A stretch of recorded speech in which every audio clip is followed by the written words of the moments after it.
welcome. Thank you you for being here. So this film, For a Good Time Call, marks your first... Yes, it's my debut. Yes, your debut. And it's a lot different than what you've done in the past with your shorts that kind of have more of a darker childhood angst feel to them. Did you see some of them? It sounds like you're speaking from knowledge. I have, yeah. I've read about read about them too. So I'm wondering how you went from that to this, and what made you of all the films that you could choose for your feature-length debut. Why did you choose this one? It was a surprisingly natural transition to go from my shorts to this feature, and I'm not quite sure why, but I did feel.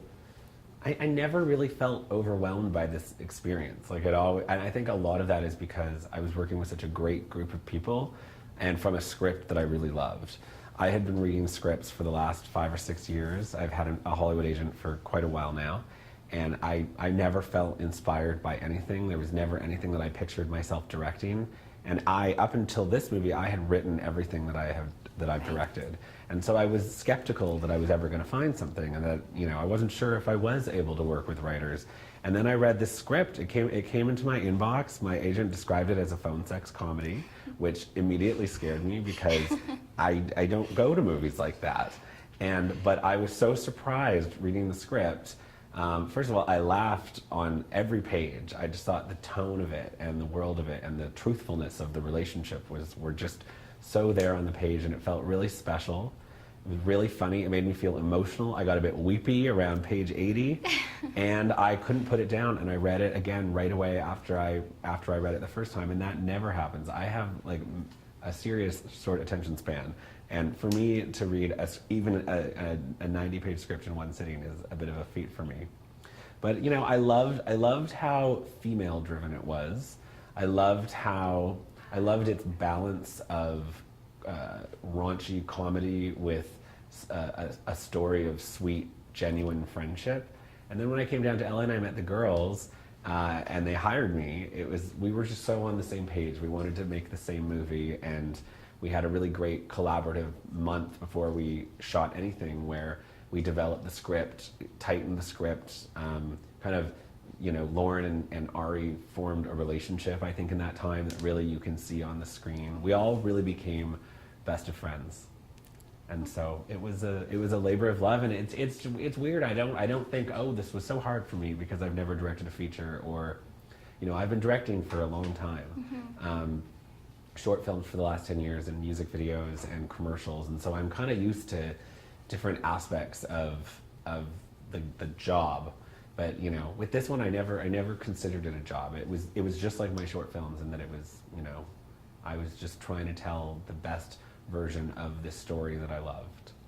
So kind of going off of that, specifically, how did you have to approach the way that you direct? I mean, I had read that you had said at one point that you kind of thought of your characters like props in your other short films. Yeah. And so obviously, you would have to approach this a bit differently. Yeah. And I'm just wondering how it sort of changed the way that you view directing. Directing this movie definitely exercised a different directing muscle than I'm used to. When I first read the script, I knew that the best version of this film is not going to be me taking my style and plunking it down on this film. I knew that I'd have to adapt as a director, and that it was, number one, it was going to be about story and character and the performances. This movie, I knew, was going to live or die based on, all the performances, but really the connection between Lauren and Katie.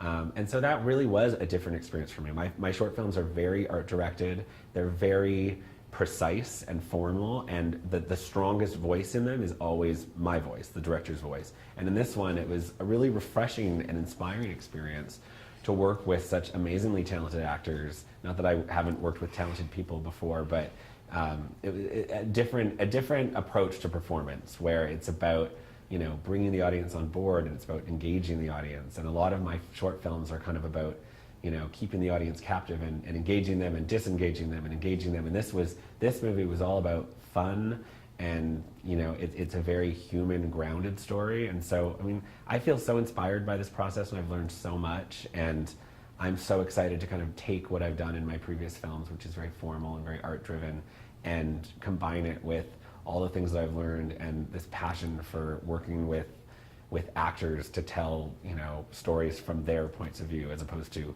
the director's point of view. So I have to ask what it was like watching these girls sort of act out these roles that were, you know, unconventional from what we're used to seeing. As a man, was it what was it like being on the other side of that? And were there times that you guys just couldn't stop laughing, playing out these skits, and was a lot of it kind of improv? Well, it's funny. I don't think of the behavior in this film as unconventional. Nearly my whole life, I've surrounded myself with women, and I feel like, you know, I always like the, like, you know, brash, racy, say anything at any time kind of girl, and I've always surrounded myself with that. And you know, I remember my sister when I was growing up was like a borderline nudist. There was just a real kind of a real openness to all the women that have been in my life. And so it's funny, I feel pretty desensitized to the language in this film. You know, and I think what people will take from this film is that it really is a sweet friendship story, and that it's not just raunch for raunch's sake. But you know, there's certainly, this filming this movie was a lot of fun.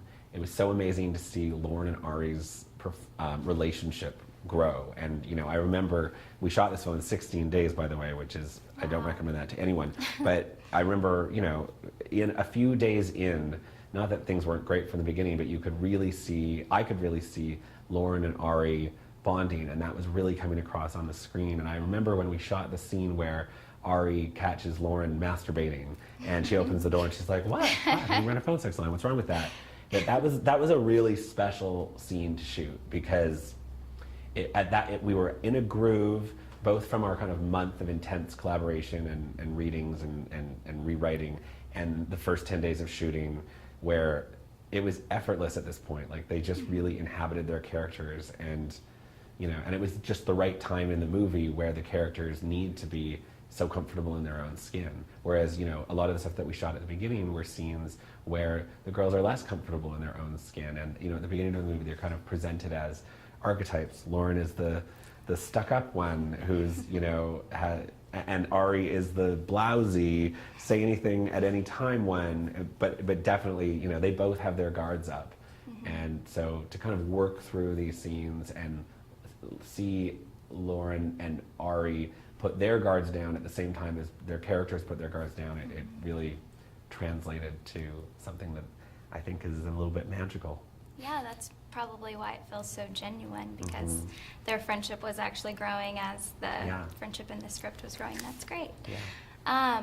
So what's next for you? And you seem to have enjoyed this experience. So are you looking forward to working with more actors and scripts that maybe you didn't write yourself? Absolutely. I mean, this experience proved to me that I love to collaborate with writers.